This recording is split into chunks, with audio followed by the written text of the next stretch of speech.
Programme ਨਾਲ ਜੁੜੇ ਦਰਸ਼ਕਾਂ ਦਾ ਸਵਾਗਤ। ਸਭ ਤੋਂ ਪਹਿਲਾਂ ਪਿਆਰ ਤੇ ਸਤਿਕਾਰ ਨਾਲ ਸਤਿ ਸ੍ਰੀ ਅਕਾਲ। ਅੱਜ ਮੇਰੇ ਨਾਲ ਖੰਟਵਾਂਗ ਗੁਪਤਾ ਜੀ ਮਹਿਮਾਨ ਹੋਣਗੇ। 22 ਕੁ ਸਾਲ ਦਾ ਨੌਜਵਾਨ ਹੈ, ਲੁਧਿਆਣੇ ਵਾਸਤੇ ਸੀਏ ਬਣੇ। ਅਸੀਂ ਬਹੁਤ ਵਾਰ ਬਾਹ ਪੈਂਦਾ ਵੀ ਸੀਏ ਸ਼ਬਦ ਬਹੁਤ ਸੁਣਿਆ, ਸੀਏ ਬਣਨਾ ਕਿਵੇਂ। ਮੇਰੇ ਲਈ ਵੀ ਇਹ ਸਬਜੈਕਟ ਨਵਾਂ ਹੈ ਕਿਉਂਕਿ ਯੂਪੀਐਸਸੀ ਤੋਂ ਬਾਅਦ ਇਸ ਨਾਲ ਦੇਖਣਾ ਹੈ ਕਿ ਬੱਚੇ ਜੇ ਕੋਈ ਸੋਚਦਾ ਸਾਡਾ ਵੀ ਸੀਏ ਦਾ ਸੁਪਨਾ ਹੈ ਤਾਂ ਸੀਏ ਦੀ ਤਿਆਰੀ ਕਿਵੇਂ ਕਰਨੀ ਹੈ, ਕਿਵੇਂ ਗ੍ਰੈਜੂਏਸ਼ਨ ਤੋਂ ਬਾਅਦ ਹੁੰਦੀ ਹੈ, +2 ਤੋਂ ਬਾਅਦ ਹੁੰਦੀ ਹੈ। ਇਹਦੇ ਵੀ 3 ਪੜਾਅ ਹੈ ਐਗਜ਼ਾਮ ਤੇ। ਐਗਜ਼ਾਮ ਕੌਣ ਦੇ ਸਕਦਾ ਹੈ, ਕਿਵੇਂ ਦਿੱਤਾ ਜਾ ਸਕਦਾ, ਸਾਰੀਆਂ ਗੱਲਾਂ ਇਸ ਨੌਜਵਾਨ ਨਾਲ ਕਰਦੇ ਹਾਂ। ਸਭ ਤੋਂ ਪਹਿਲਾਂ ਕਰਦੇ ਹਾਂ ਸਵਾਗਤ ਹੈ ਜੀ। ਸਤਿ ਸ਼੍ਰੀ ਅਕਾਲ, ਕੀ ਹਾਲ ਚਾਲ? ਠੀਕ ਠਾਕ ਹੋ? ਹਾਂਜੀ ਹਾਂਜੀ ਹਾਂਜੀ, ਪਹਿਲਾਂ ਤਾਂ ਬਹੁਤ ਬਹੁਤ ਮੁਬਾਰਕ, ਸੀਏ ਬਣੇ ਹੋ ਤੁਸੀਂ। Thank you so much. ਇਹਦੀ ਸ਼ੁਰੂਆਤ ਕਿਵੇਂ ਹੁੰਦੀ ਹੈ ਇਸ ਐਜੂਕੇਸ਼ਨ ਦੀ, ਸੀਏ ਜੇ ਬਣਨਾ ਹੈ ਕਿਸੇ ने? सीए जो बनना है इट्स माइंडसेट माइंडसेट है ये अपना। सबसे पहले तो कि आपको कब करना है, आपको कैसे स्टार्ट करना है, बिकॉज एक बहुत ज़्यादा टाइम कमिटमेंट भी बहुत ज़्यादा लगती है, प्लस एक मेंटली प्रेशर भी बहुत होता है। तो आप ट्वेल्थ से जब आप निकलते हो उसके बाद काफ़ी सारा आपके पास करियर ऑप्शंस होता है कि आपको अगर फाइनेंस के अंदर जाना है, अगर आपने कॉमर्स करी तो आपको फाइनेंस में जाना है, तो आपको क्या क्या आप कर सकते हो। आज की डेट में CFA है, FRM है, ठीक है। लेकिन उसके साथ एक हमारा जो पुराना जो चला आ रहा है कोर्स, एक CA भी आता है, CA CS CMA तीनों। अब CA के अंदर अगर आपको CA करनी है तो आपको सबसे पहली बात, आपको बोर्ड्स के अंदर अपने 50% मार्क्स आपके मिनिमम आने चाहिए। पंजाब बोर्ड है चाहे CBSE है चाहे सेंट्रल बोर्ड कोई भी है, जिस मर्जी बोर्ड के अंदर आपके मिनिमम 50% तो नंबर आने चाहिए। उसके बाद आप CA के अंदर क्वालिफाई कर जाते हो कि आप CA के पेपर के लिए बैठ सकते हो।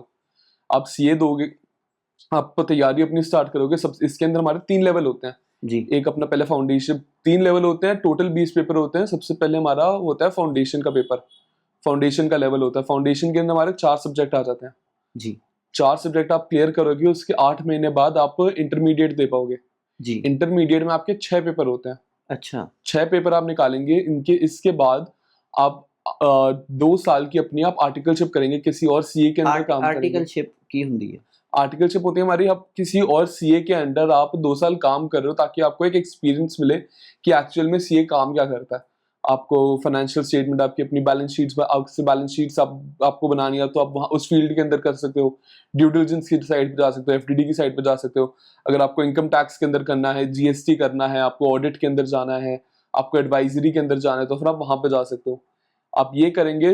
इसके 8 महीने जब आपकी ट्रेनिंग का पीरियड खत्म होगा, 8 महीने बाद आप अपनी उसके लिए उसके 8 महीने बाद आप फाइनल के पेपर दे सकते हैं। अच्छा, ये सारा कुछ तुसी ग्रेजुएशन तो बाद करना होता है या +2 तो बाद करना? ये +2 के बाद करना होता है। ये सारा का सारा प्रोसेस जितना भी आपका A to Z। ग्रेजुएशन के बाद भी कर सकते हैं, वो दूसरा रूट है। अगर आपने ग्रेजुएशन कर लिया, आपको अब CA परस्यू करनी है, तो आपका फाउंडेशन के 4 पेपर माफ हो जाते हैं, लेकिन फिर आप डायरेक्ट इंटरमीडिएट से स्टार्ट करते हैं जी। हर साल कितने लोग बैठते हैं एग्जाम दे विच? हर साल लेवल्स के ऊपर हर साल देखा जाए तो हर एक लेवल पे कम से कम 1.5 से 2 लाख बच्चा बैठता है पेपर के अंदर। मिडिल हर एक, हाँ जी हाँ जी, हर एक लेवल पे मतलब ऐसे फाउंडेशन के अंदर, फाउंडेशन में हर अटेम्प्ट के अंदर कम से कम 70 से 80 हज़ार बच्चा बैठता है। उसके बाद फिर इंटरमीडिएट के अंदर 70-80 हज़ार बच्चा पर अटेम्प्ट बैठता है। फाइनल के अंदर 70-80 हज़ार बच्चा पर अटेम्प्ट बैठता है पेपर देने के लिए। हर साल किन्ने लगभग CA ਜਿਹੜੇ ਉਹ ਸਾਡੇ ਦੇਸ਼ 'ਚ ਬਣਦੇ ਆ? हर साल CA अपने फाइनल क्लियर करके हर साल अराउंड 30,000 CA बनता है ਸਾਰੇ ਦੇਸ਼ 'ਚ। सारे देश च। ਇਹਦੀ ਰਿਕੁਆਇਰमेंट ਫਿਕਸ ਹੁੰਦੀ ਹੈ ਵੀ ਇੰਨੀ ਬਣਨੀ ਹੈ ਸਾਲ? नहीं, ऐसी कोई रिक्वायरमेंट फिक्स नहीं है। एक इंस्टीट्यूट अपनी इंडस्ट्री रिक्वायरमेंट्स देखता है कि थोड़ा सा कि इंडस्ट्री के अंदर, मार्केट के अंदर कितने CAs हैं, उसके हिसाब से पेपर सेटिंग होती है कि पेपर ज़्यादा डिफिकल्ट होगा या फिर ईजी होगा। लेकिन आज सच कोई फिक्स नहीं है कि इतने ही चाहिए, इतने ही बनने होते हैं। वो तो बंदे की अपनी खुद की कैपेबिलिटी है कि वो कैसे निकाल ले, कैसे पेपर्स क्लियर करें। But paper in general difficult होता है, एंड पेपर का लेवल जो होता है वो सेट होता है ऑन द बेसिस ऑफ कि इंडस्ट्री के अंदर रिक्वायरमेंट है भी कितनी। फॉर एग्जांपल अगर मार्केट के अंदर 50,000 CA रिक्वायर्ड है तो जनरली पेपर आसान कर देते हैं, या फिर पेपर उस हिसाब से लेवल एडजस्ट कर देते हैं अपना जी। बट इस माइंडसेट से नहीं जाना कि इंडस्ट्री के अंदर कितनी रिक्वायरमेंट है या फिर आपका पास परसेंटेज लो होगा, हाई होगा, वो सब कुछ नहीं। अगर आप 50 कर 50% का एम करके चलोगे तब जाके 10-15% पे कहीं पहुंचोगे जी। बट एम 70-80% का करके चलो तब आप जाके पास हो गए वहां पे। CA का पेपर ऐसे ही माइंडसेट से करना पड़ता है। ਜਿਵੇਂ ਆਪਾਂ UPSC ਦੇ ਵਿੱਚ ਅਸੀਂ ਬੱਚਿਆਂ ਨੂੰ ਪੁੱਛਦੇ ਹਾਂ ਜਿਹੜੇ ਬਣ ਕੇ ਆਉਂਦੇ ਆ ਵੀ ਤੁਸੀਂ ਜਦੋਂ ਤਿਆਰੀ ਕਰਨ ਜਾਂ ਮਾਈਂਡਸੈਟ ਹੈਗਾ ਤੁਹਾਡਾ, ਤੁਸੀਂ ਅਖਬਾਰ ਪੜ੍ਹਨਾ ਹੈ, ਆ ਸਟੈਂਡਰਡ ਬੁੱਕਸ ਪੜ੍ਹਨੀ ਹੈ। ਜਿਹੜੀ ਸੀਏ ਦਾ एग्जाम हैगा ਇਹਦੇ ਵਿੱਚ ਵੀ इस तरह ਦਾ है सब कुछ? नहीं सर, देखो सीए के अंदर बात यह है कि आप जितना अपना माइंड ब्रॉड करके चलोगे ना, उतना आपके लिए बेटर होगा। फॉर एग्जांपल आप अगर सीए के अंदर आप इसके बारे में बात करोगे कि हमें बुक्स कौन सी पढ़नी है या फिर हमें क्या, हमारी डेली की हमारी रीडिंग क्या होनी चाहिए, तो ऑनेस्टली इसके अंदर मैं यही कहूंगा कि एक सीए के लिए ये जानना बहुत इंपॉर्टेंट है कि मार्केट के अंदर चल क्या रहा है, इंडस्ट्री के अंदर चल क्या रहा है, हमारी कंट्री के अंदर क्या चल रहा है। फॉर एग्जाम्पल अगर मेरे पास कोई आए कि मुझसे कोई पूछ रहा है कि हाँ मुझे इनकम टैक्स के अंदर मैं डीलिंग कैसे करूँ, तो हर साल लॉ चेंज होता है, हर साल बजट आता है। अब मुझे बजट से अगर मुझे पता ही नहीं होगा कि बजट के अंदर क्या चल रहा है, तो फिर मैं उस बंदे को गाइड नहीं कर पाऊंगा, एंड मेरे प्रोफेशन के ऊपर भी थोड़ा सा दबा होगा कि मैं उसको बता नहीं पाया कि या फिर मैं उसको गाइड ठीक से नहीं कर पाया, है ना। तो फिर अगर आपको सीए करना है तो सबसे पहले आप न्यूज़पेपर पढ़ो। न्यूज़पेपर के अंदर आपको पॉलिटिकल सेक्शन अगर आपका इंटरेस्ट है पढ़िए, ना नहीं इंटरेस्ट मत पढ़िए, बट आपको जो बिजनेस सेक्शन है वो उसको आपको डेफिनेटली पढ़ना चाहिए। उसके बाद आपको लिंक्डइन पे आपको लोगों को फॉलो करना चाहिए, जितने भी हमारे इंडस्ट्री लीडर्स हैं, कंपनीज के सीईओज हैं, मैनेजिंग डायरेक्टर्स हैं, जो हमारे लीडिंग आजकल सोशल मीडिया एंगेजमेंट काफी हो रही है, तो फिर काफी फाइनेंस एंथुसियास्ट सोशल मीडिया के थ्रू भी वर्क करते हैं, आपको उनको फॉलो करके रखना है। वो आपको अपने आप को अप टू डेट रखना है कि मार्केट के अंदर क्या चल रहा है, ठीक है। आपको अपनी स्किल्स को अप टू डेट रख के चलना है। जैसे एक्सेल हो गया, आपको कंप्यूटर के अंदर आपकी प्रोफिशिएंसी काफी अच्छी होनी चाहिए, एआई के अंदर आपकी प्रोफिशिएंसी काफी अच्छी होनी चाहिए। पता होना चाहिए कि आज की डेट पे ट्रेंड क्या चल रहा है इंडस्ट्री का, क्या आज की डेट पे जो न्यू एज सीए है उसके लिए रिक्वायरमेंट्स क्या क्या है। आप न्यूज़पेपर्स पढ़िए, बिजनेस स्टैंडर्ड पढ़िए, आप इकोनॉमिक टाइम्स पढ़िए, ठीक है। आपको इन सारी बुक्स के न्यूज़पेपर्स आप पढ़ते रहिए अपना। आपको अगर बुक्स पढ़नी है तो फिर बुक्स तो हमारी मैं कहूँगा सीए वाली बहुत ज्यादा है। सीए के अंदर जितनी किताबें मिलती है 40-50, उससे ज्यादा आपको कहीं बाहर जाने की जरूरत ही नहीं है। लेकिन अगर आपको पढ़ना है तब भी आप फाइनेंस की काफी बुक्स आती हैं, हाउ मनी वर्क्स जैसी बुक्स आती हैं, रिच डैड पुअर डैड जैसी बुक्स आती हैं। वरना फिर अगर आपको अलग टाइप की बुक्स पढ़नी है थोड़ी सी, कि आपको देखना है कि आप पैसा कैसे घुमा सकते हैं, तो फिर काफी वॉल स्ट्रीट में काफी लोग बैठे हैं जो अपनी जर्नल्स निकालते हैं, बुक्स निकालते हैं, they publish lot of material there as well. तो फिर आप you can always refer to their work, आप उनके पास काफी जा सकते हैं। ਪਹਿਲੇ ਜਦੋਂ ਫਾਊਂਡੇਸ਼ਨ ਦੇ ਵਿੱਚ ਤੁਸੀਂ ਹੈਗਾ ਜਿਹੜੀ ਫਾਊਂਡੇਸ਼ਨ ਐਗਜ਼ਾਮ ਹੈ ਸਟਾਰਟਿੰਗ ਹੈ ਜਿਹੜਾ, ਉਹਦੇ ਵਿੱਚ ਚਾਰੇ ਐਗਜ਼ਾਮਾਂ ਦਾ ਕਿਹੜੀ ਚੀਜ਼ ਨਾਲ ਰਿਲੇਟਡ ਹੁੰਦੇ ਆ ਸਵਾਲ ਹੈ? अपने जो 4 पेपर है, इसका पहला पेपर अपना अकाउंटेंसी का होता है, दूसरा अपना लॉ का पेपर आ जाता है, तीसरा जो पेपर होता है अपना मैथ्स का होता है, चौथा अपना पेपर इकोनॉमिक्स का होता है। तो फिर फाउंडेशन के अंदर ज्यादा 12th से बाहर जाके सिलेबस नहीं है। एक लॉ नया पूरा का पूरा सब्जेक्ट आ जाता है डेफिनेटली, बट ज्यादा आपको इसके अंदर मेहनत जितनी आपकी लगेगी फाउंडेशन के अंदर, आपका बस ये है कि अगर 12th के अंदर अगर 10 चैप्टर हैं, 20 चैप्टर हैं, तो उसके अंदर 10% 20% और ज्यादा चैप्टर्स हैं बस ਇੰਨਾ ਹੀ। मतलब हाँ 4-5 चैप्टर्स के ਪਲੱਸ 2 ਜਿਹੜਾ ਹੈਗਾ ਪਲੱਸ 2 ਦੀਆਂ ਕਿਤਾਬਾਂ ਤੁਹਾਡੇ ਧਿਆਨ 'ਚ ਹੋਣੀ ਚਾਹੀਦੀਆਂ। Plus 2 medical non medical? नहीं कॉमर्स ਕਾਮਰਸ ਦੀ? हाँ जी कॉमर्स की ਜੀ। ਇਹ ਤੁਸੀਂ ਜਿਹੜਾ ਟੈਸਟ ਦੇ ਸਕਦੇ ਹੋ, ਇਹ ਕਾਮਰਸ ਦੇ स्टूडेंट ही दे सकते हैं? नहीं बिल्कुल नहीं, कोई भी सकता है, बट अगर आप कॉमर्स करते हो तो फिर आपको हल्का सा एक आसान हो जाता है कि आपने 11th में भी वही पढ़ा, आपने 12th में भी वही पढ़ा, सेम कॉन्सेप्ट्स पढ़े, उसकी कंटिन्यूएशन ही है at the end of the day. मतलब जो आपके जो बेस कॉन्सेप्ट है वो तो 11th-12th वाले ही है सारे के सारे। आप अगर मेडिकल करिए, नॉन मेडिकल करिए, आप तब भी आप सीए के अंदर जा सकते हो। आपको ये है कि आपको लेकिन थोड़ा सा 11th का सिलेबस की भी आपको कवर करना पड़ेगा, 12th का सिलेबस भी आपको कवर करना पड़ेगा। जो कॉमर्स वाले बच्चों को थोड़ा सा फायदा हो जाता है, बिकॉज वो एक ही फील्ड के अंदर सेटिंग उनकी जो नेक्स्ट लेवल है उसमें ਉਹਦੇ ਵਿੱਚ ਕੀ ਹੁੰਦਾ है? उसके बाद फिर इंटर आता है। अब इंटर के अंदर मेहनत है। देखो जी, इंटर के अंदर हमारे 6 पेपर हैं, पेपर कहने के लिए 6 सब्जेक्ट 9 है। अच्छा। तो उसके अंदर ऐसा होता है कि एक पेपर के अंदर 2 सब्जेक्ट उन्होंने डाले हुए होते हैं। तो अब आप जैसे अब इसके अंदर हमारे नए सब्जेक्ट्स काफी ज्यादा आ जाते हैं, लॉ, अकाउंट्स, लॉ, ये सब तो है ही हमारे सब्जेक्ट्स। इकोनॉमिक्स खत्म हो जाता है, मैथ्स के अंदर स्टैटिस्टिक्स आ जाते हैं, फाइनेंशियल मैनेजमेंट के अंदर आ जाते हैं, वो के फॉर्मेट में आ जाता है। अब इसके अंदर हमारी ऑडिट एक नया सब्जेक्ट आ जाता है, स्ट्रेटेजिक मैनेजमेंट दूसरा सब्जेक्ट आ जाता है, इनकम टैक्स तीसरा सब्जेक्ट आ जाता है, आपका डायरेक्ट क्या बोलते हैं आपका जीएसटी नया सब्जेक्ट आ जाता है पूरा, कॉस्ट मैनेजमेंट एक नया सब्जेक्ट आ जाता है पूरा का पूरा। तो आपको पहले के जो 3 पेपर्स हैं वो तो है ही, थोड़ा फॉर्मेट चेंज हो जाता है, थोड़ा सा कंटेंट चेंज हो जाता है इन सारे सब्जेक्ट्स का, बट बेसिक अम्ब्रेला जो टर्म के अंदर तो वही आ जाते हैं। उसके बाद जब आप इंटर के अंदर आते हो तो फिर 8 सब्जेक्ट अपने टोटल में जाते हैं, 8 सब्जेक्ट टोटल में जाते हैं, टोटल 6 पेपर होते हैं। ते नेक्स्ट जेड़ा लास्ट एग्जाम अब नेक्स्ट पेपर है, अब इससे पहले भी हमारे 4 पेपर होते हैं, तो 4 पेपर फाउंडेशन, 6 इंटर, अब 4 पेपर और जो है हमारे वो आपको ऑनलाइन पेपर है, वो एमसीक्यू के फॉर्मेट में पेपर है, सेंटर बेस्ड पेपर है, वो आपको फाइनल से पहले आपको देने होते हैं। एक हमारा लॉ हो गया, एक कॉस्टिंग हो गया, और 2 सब्जेक्ट्स और हैं उसके अंदर ना 10-10 सब्जेक्ट्स की उसके अंदर लिस्ट है लंबी। अच्छा वो आप साइट पे चेक कर सकते हैं कि कौन कौन से 10 पेपर हैं, उनमें से आपको एक एक सिलेक्ट करके वो देना होता है जी। उसके बाद फिर आप फाइनल में आते हैं। फाइनल में हमारे 6 पेपर आते हैं, 5 अच्छा। Subject, 6 paper 5 subject. पहला अपना भाई अकाउंट्स तो हमारा कंटिन्यू होता ही है, वो तो फाइनेंशियल रिपोर्टिंग फॉर्मेट चेंज हो जाता है अगेन इस बार। उसके बाद फिर हमारा आ जाता है एडवांस फाइनेंशियल मैनेजमेंट हो गया, जैसे इंटर में फाइनेंशियल मैनेजमेंट था, अब यहाँ पे एडवांस फाइनेंशियल मैनेजमेंट हो गया। फिर अब हमारा आ जाता है ऑडिट, आ जाता है हमारा पेपर जो क्या बोलते हैं इंटर में था उसके अंदर, अब फाइनल के अंदर भी एक और रूप लेके आ जाता है हमारा ऑडिट। उसके बाद फिर डायरेक्ट टैक्सेस आ गया, इनडायरेक्ट टैक्सेस आ गया। फिर हमारा एक छठा पेपर होता है इंटीग्रेटेड बिजनेस सॉल्यूशंस। अच्छा जी। इसके अंदर ये छठा पेपर है, इसके अंदर आपने जितना आप पढ़ा है आज की डेट तक, फाउंडेशन, इंटर, फाइनल, सारा सारा सिलेबस इसके अंदर है। लेकिन बात एक अच्छी बात है कि ये ओपन बुक पेपर है। अच्छा तो आप जितनी मर्जी किताबें लेकर जा सकते हैं, आप अटैचिया लेकर जा सकते हैं, अटैची भर के किताबें लेकर जाइए, कोई दिक्कत एग्जाम नहीं। दे विच एग्जाम दे विच एक ही मसला ये है। इंटीग्रेटेड बिजनेस सॉल्यूशंस का ये एक झोल है पूरा का पूरा। इसके अंदर 5 साल में आपने जितनी पढ़ाई करी है सारी की सारा इसके अंदर एक झुल मिला के एक पेपर बना रखा है उन्होंने। अच्छा मैं ये पूछना चाहूँगा कि जिस स्टूडेंट ਦੇ ਮਨ 'ਚ ਸੀਏ ਬਣਨਾ ਹੈ ਜਾਂ ਇਸ ਲਾਈਨ 'ਚ ਜਾਣਾ ਹੈ, ਉਹਨੂੰ ਕੋਚਿੰਗ ਲੈਣੀ ਚਾਹੀਦੀ ਹੈ ਪ੍ਰੋਫੈਸ਼ਨਲ, ਜਾਂ ਕੀ करना चाहिए? ਤੁਸੀਂ ਕੀ ਕੀਤਾ? मैंने काफी साल मैंने कोचिंग भी ली है, मैंने सेल्फ स्टडी भी काफी करी, मैंने पहले कोचिंग करके सेल्फ स्टडी भी करी है।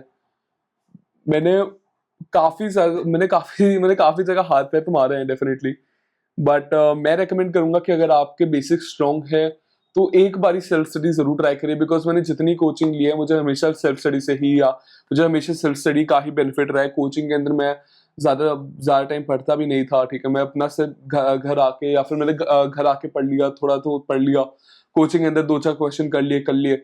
मैं जब बाद में जब अपनी सेल्फ स्टडी मैंने करी, मैंने ऑनेस्टली हर एक पेपर स्क्रैच से करा है। तो मैं तो हर जो भी मेरे पास आएगा मैं तो हमेशा रेकमेंड करता हूँ कि सेल्फ स्टडी करो, उससे कोई बेटर चीज ही नहीं है।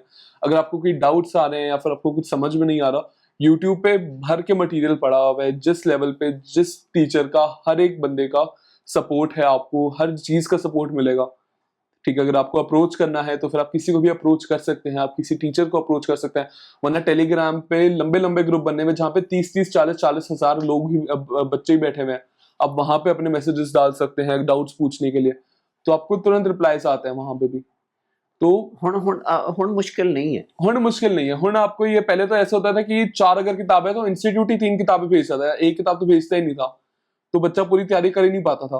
लेकिन अब मटेरियल जितना अवेलेबल है यूट्यूब पे, टेलीग्राम पे, व्हाट्सएप पे, टीचर्स कितना फ्री प्रोवाइड करते हैं मटेरियल, उसके बेसिस पे मुझे तो नहीं लगता कि आज के डेट पे किसी को कोचिंग की रिक्वायर्ड है। लेकिन अगर आपको ये लग रहा है कि हाँ कोचिंग की मैंने नहीं कर पाओगे, तो मैं कहूंगा कि आप हफ्ता लगा के देखो, 10 दिन लगा के देखो, एक बारी सेल्फ स्टडी करके देखो।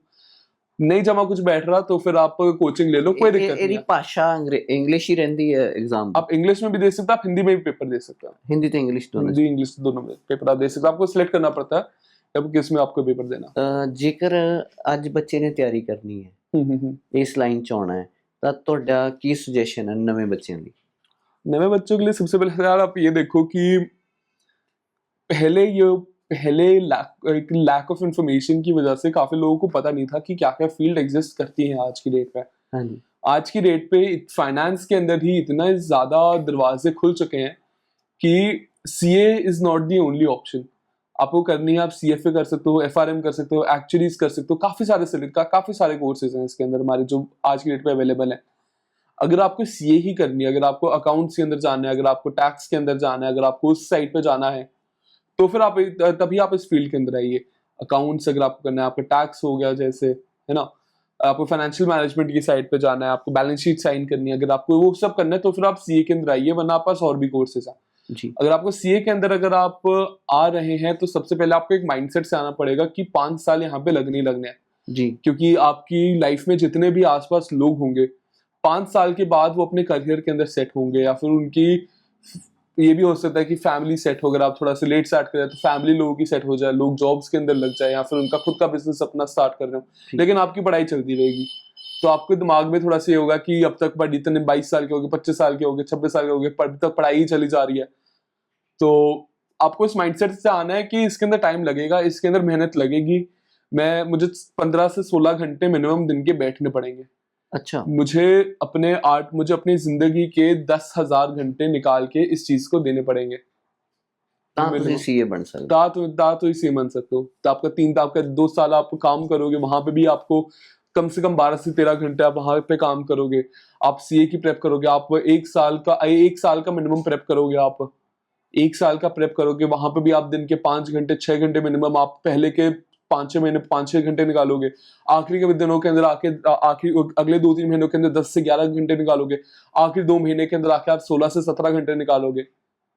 तो 10,000 तो बहुत रैंडम होता है, चलो ज्यादा फिगर मैंने बोली है, इसमें तो एकदम कैप करके कह रहा हूं मैं। बट आपको अपनी लाइफ के मिनिमम 6-8 घंटे तो आपको 8,000 घंटे आपको निकालने पड़ेंगे इसके अंदर। इतना टाइम लगेगा मिनिमम, अगर आपको निकालना है तो इतना टाइम आपको मिनिमम लगेगा। ये एग्जाम है ਜਿਹੜਾ ਚਾਹੇ ਫਾਊਂਡੇਸ਼ਨ ਹੈ ਚਾਹੇ ਫਾਈਨਲ ਹੈ ਹਰ ਸਾਲ ਹੁੰਦਾ ਹੈ ਇਹ ਕਿਹੜੀ ਸਾਈਟ ਤੋਂ ਪਤਾ ਲੱਗਦਾ ਕਿੱਥੋਂ ਪਤਾ ਲੱਗਦਾ? ये हमारा जो पेपर है ये साल में अब 3 बार होने, अब पहले 2 बार होता था, अब 3 बार होना शुरू हो गया। तो एक पेपर हमारा मई में होता है, दूसरा पेपर सितंबर में होता है, तीसरा पेपर जनवरी के अंदर होता है। हर 4 महीने के इंटरवल के अंदर एक पेपर हमारा ये रहता है जी। ठीक है। इसकी साइट जो है हमारी ICI.org की साइट पे आप जाके सर्च कर सकते हैं। अब वहां पे जाएंगे, आपको ई सर्विसेज का हमारा एक SSP का पोर्टल होता है बड़ा। अगर आप रजिस्टर कर रहे हैं सबसे पहली बार, तो फिर आप अपना रजिस्ट्रेशन करिए, वहां पे अपनी डिटेल्स भरिए, आपका सारा, आप अपनी फीस पे करिए, फाउंडेशन के अंदर आप रजिस्टर हो जाएंगे। उसके बाद आपको आगे सारे के सारे प्रोसेसेस आते रहेंगे। मैं अब इसके अंदर रेकमेंड करूंगा कि कोई टेलीग्राम चैनल आप ज्वाइन कर लें साथ में, बिकॉज ये हो जाता है कि सर्कुलर आते हैं, नोटिफिकेशंस आती है, एग्जाम फॉर्म खुलता है, उसके बारे में बच्चे को पता नहीं चलता कि कब आ रहा है, कब नहीं आ रहा, कब लास्ट डेट्स कब आ रही है। तो टेलीग्राम चैनल्स होते हैं ना, ये जो अपडेट्स वाले चैनल्स होते हैं, वहां पे डिटेल सारी की सारी भर जाती है, डिटेल सारी की सारी आ जाती हैं। तो आपको अलग से जाके आपको ये नहीं होगा कि हाँ हर महीने हर 15 दिन आप जाके देख रहे हो कि हमें कोई नया सर्कुलर तो नहीं आ गया, कोई नई नोटिफिकेशन तो नहीं आ गई। नोटिफिकेशन आ जाती है, ग्रुप पे आ जाता है, आपको वहां से आराम से पता चल जाता है, तो कोई दिक्कत नहीं आती वहां पे। यानी कोई खास परेशानी वाली गल? कोई खास परेशानियां नहीं है भाई, इन्फॉर्मेशन फ्लो आज के डेट पे इतना ज्यादा है कि आपको कोई ज्यादा मेहनत करने की जरूरत नहीं है। आपको बस ठीक जगह पे ठीक टाइम पे पहुंच जाना है और कोई दिक्कत नहीं। यूपीएससी ਦੇ ਵਿੱਚ ਜਿਵੇਂ ਰਿਟਨ ਐਗਜ਼ਾਮ ਬਹੁਤ ਹੈ, ਰਾਈਟਿੰਗ ਦੀ ਪ੍ਰੈਕਟਿਸ ਕਰਨੀ ਪੈਂਦੀ ਹੈ जी ਤੇ ਇਹਦੇ ਵਿੱਚ ਵੀ ਇਸ ਤਰ੍ਹਾਂ ਦੀ ਰਿਕੁਆਇਰਮੈंट? नहीं डेफिनेटली बहुत ज्यादा ये तो दिक्कत है हमारी डेफिनेटली, कि पेपर जो आता है आपका, पहले तो फाउंडेशन का तो चलो कहानी अलग है। फाउंडेशन में 2 पेपर अपने टोटल MCQ हैं, 2 पेपर टोटल डिस्क्रिप्टिव है, लिखने वाले पेपर हैं। अब इंटर और फाइनल के अंदर आप आएंगे तो 30 मार्क का आपका पेपर हमारा ऑब्जेक्टिव होता है, अपना MCQ बेस्ड होता है।